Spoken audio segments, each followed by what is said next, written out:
They were pretty sure that she had some kind of heart problem or, respiratory ailment, because they said that she had fluid in her lungs. All of this information coming at me and this screaming baby in my arms, and I didn't know what to do about it.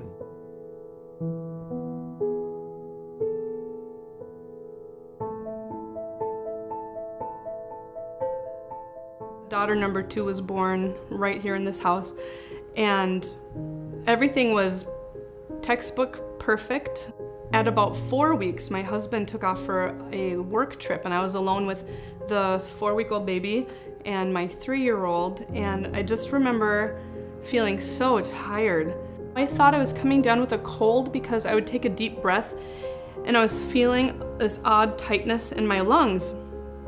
So it just seemed really odd. I thought, well, gosh, maybe I have some type of walking pneumonia. At about week 6, I started having trouble laying down at night. I couldn't lay down without jumping back up out of bed, and it really felt a lot like a panic attack.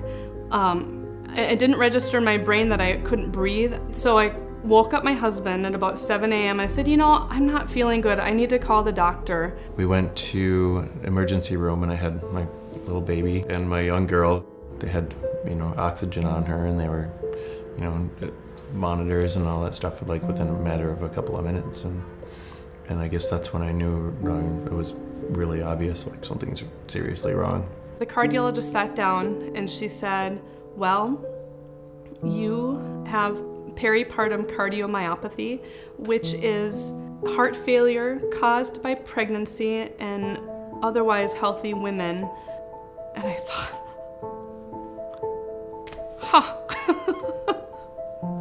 heart failure, okay. And my husband wasn't in the room at the time.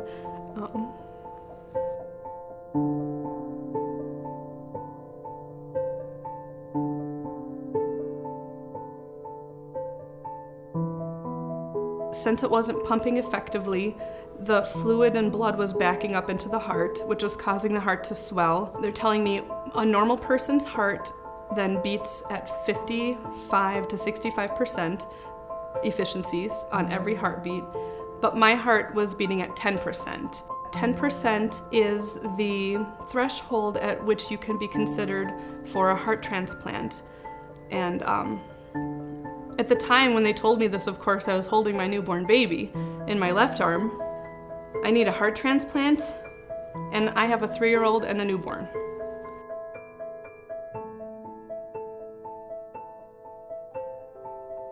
And there's a gap of about 2 hours where I don't even really remember. With Eiley screaming in my ear, really wanting her mom and wanting to be breastfed, it was almost a point of breakdown for me. I had to stop breastfeeding, which was a relationship I enjoyed with my oldest daughter, and I expected to continue with my youngest daughter.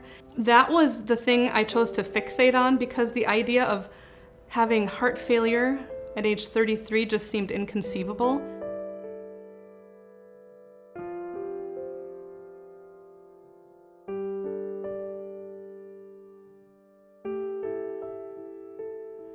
And I remember laying down and being by myself because the nurses finally left, and just crying, a lot of crying. But it was healing too. I remember thinking and praying. I felt like I did have a choice too at the time. It's like, I can choose to wallow in it, or I can choose to move forward. As I had my little baby and my 3-year-old, how could I not choose to move forward?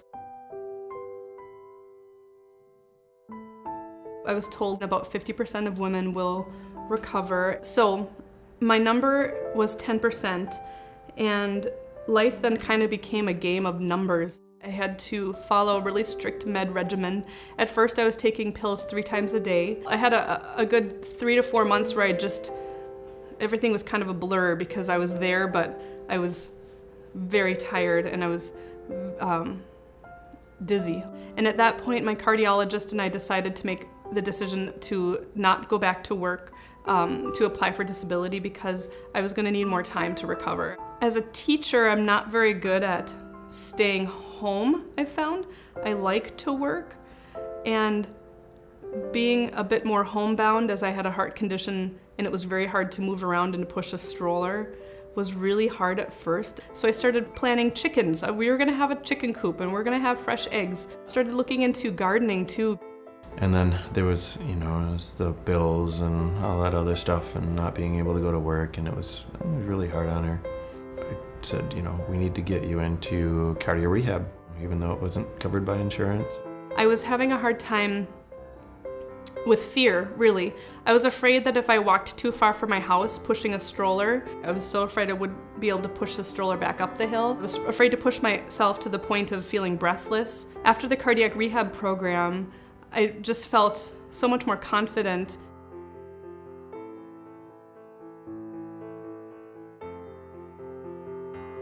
"50 means that my chances of longevity is the same as a normal person.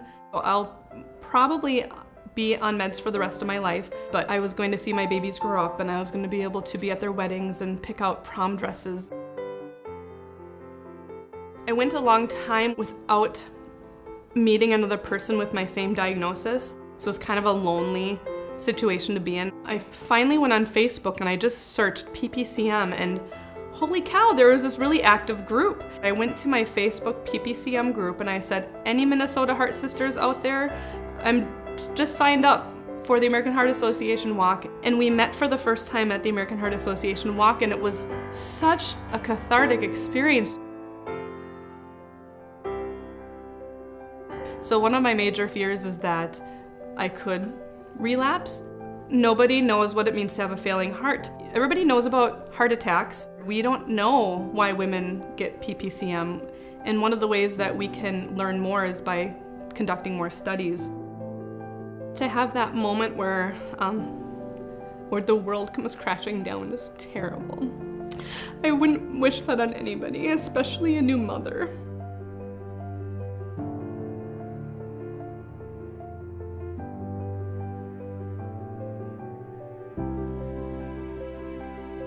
It's hard to describe how important I feel it is to try and come up with some kind of a cure or some kind of a faster recovery.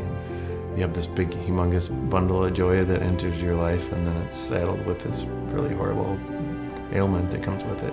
Life is a lot different now that I've been diagnosed. We try to enjoy more of the smaller moments, just watching the kids play and thinking about how lucky I am to be able to see it and witness it. And it could just be the smallest thing, and I'll think, thank God, I'm here. Mr. Sun, Sun, Mr. Golden Sun, please shine down on me.